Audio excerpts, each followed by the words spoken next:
Savol javobimizni davom ettiramiz. Ber savolingni. Men kechagi savolni javobini kutyapman. O'zingiz kecha bir kun vaqt so'radingiz-ku, bugun keldi. Oxirroqda beray. Yo'q, eshitaman. Sevaman jonim seni. Sevmasam oldingda o'tirarmidim.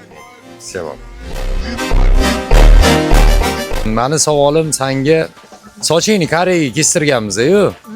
O'sha paytda ichingdan xohlab kestirganmisan yoki yo'q? Hozir to'xtab turing, reklamamni aytib oling. Qanaqa reklama? Bugun men ham reklamamni aytib olaman. 8.3% dan valyutni kredit kerak bo'lsa, ipoteka xizmatiga murojaat qiling.